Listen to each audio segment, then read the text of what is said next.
defense relationship between India and the United States? I think it's a great relationship. I can tell you this, without having a contract, we don't have a contract, you have to write contract, but if they were attacked, we would be there to help them.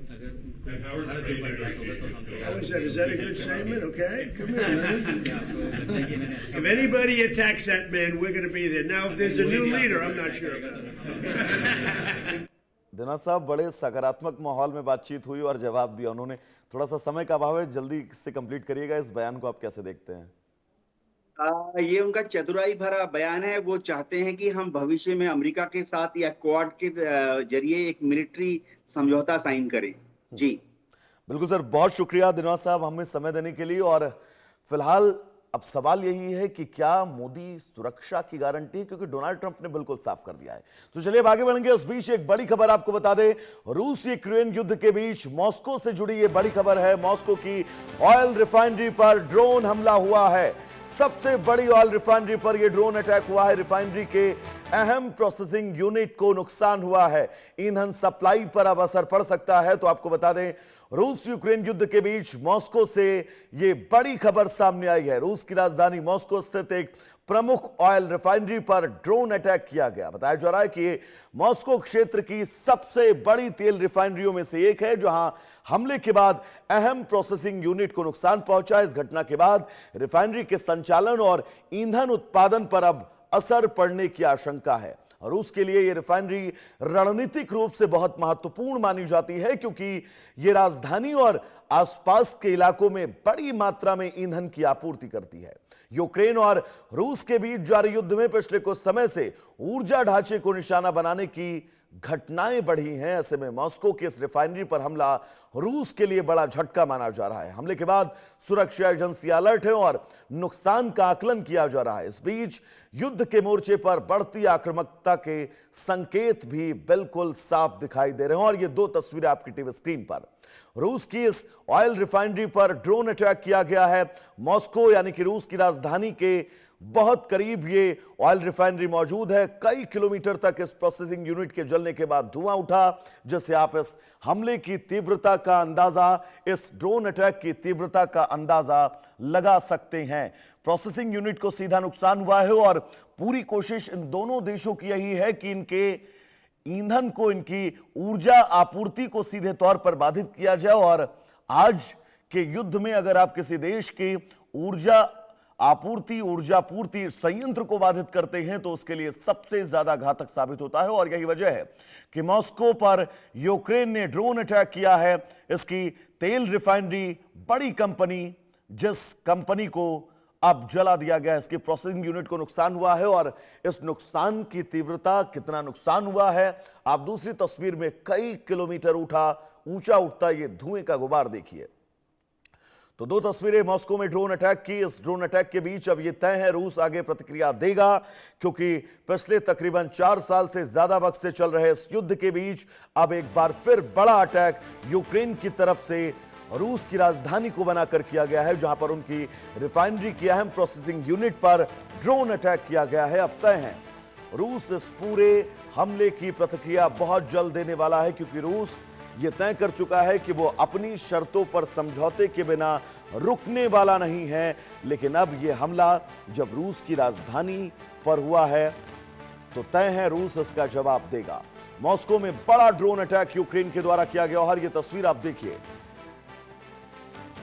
Refinery processing unit सबसे अहम हिस्सा इस refinery company का, जिस हिस्से को drone के जरिए निशाना बनाया गया और इस पूरी प्रोसेसिंग यूनिट को ड्रोन अटैक में उड़ा दिया गया है।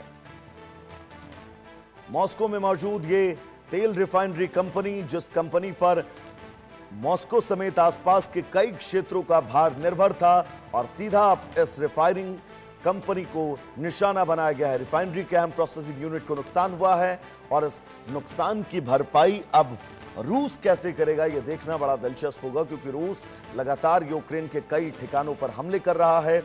यूक्रेन की राजधानी पर भी कई बार हमले कर चुका है।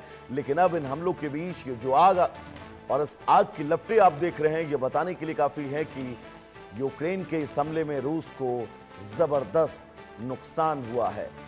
क्योंकि ऊर्जा संयंत्रों को निशाना बनाया जाता है दोनों देशों की तरफ से, ताकि ऊर्जा संसाधनों को बाधित किया जाए, जिससे देश की इकोनॉमी पर सीधा असर पड़े। और यही वजह है कि अब यूक्रेन ने रूस की राजधानी जहां पर यह बड़ा ड्रोन अटैक किया है, तो सबसे बड़ी ऑयल रिफाइनरी कंपनी जिस पर यह अटैक किया गया, हमारे साथ हमारे सहयोगी आदित्य जुड़े हुए हैं। आदित्य, रूस पर बड़ा अटैक यूक्रेन पर किया गया है। बीते कुछ दिनों में अगर बात करें तो कुछ दिनों के बीच ये सबसे बड़ा अटैक माना जा रहा है। इस अटैक का मकसद क्या हो सकता है? आगे रूस कैसे इस अटैक का जवाब देगा? थोड़ा विस्तार से समझाइएगा। देखिए, बिल्कुल वैभव, देखिए ये हम पिछले 5 सालों से देख रहे हैं किस तरीके से भीषण रूस और यूक्रेन का युद्ध निरंतर चल रहा है।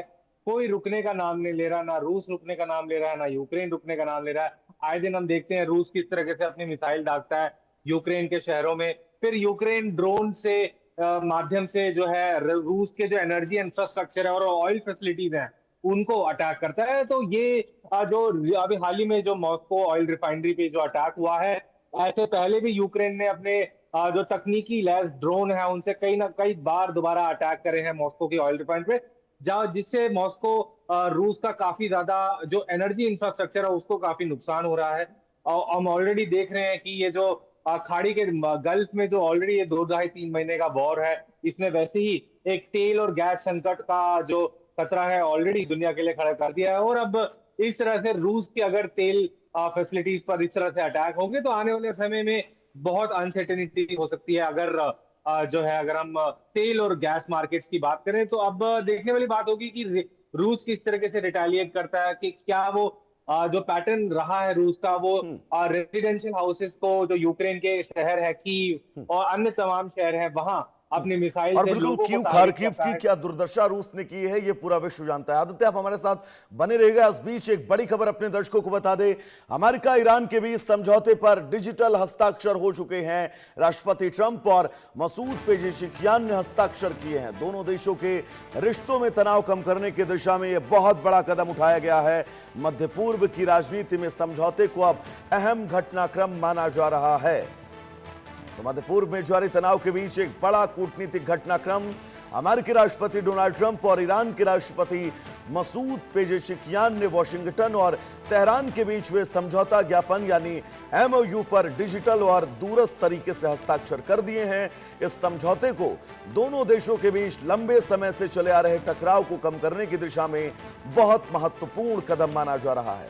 हालांकि समझौते के कई बिंदुओं पर आगे बातचीत होनी है, लेकिन डिजिटल हस्ताक्षर ने दुनिया का ध्यान मध्य पूर्व की बदलती कूटनीति की तस्वीर की ओर खींचा है।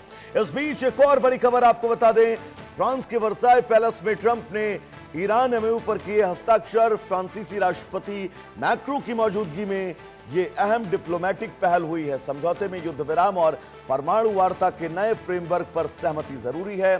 हॉर्मुज जल डमरू मध्य खोलने और तनाव घटाने पर फोकस होगा। आदित्य लगातार हमारे साथ जुड़े हुए हैं।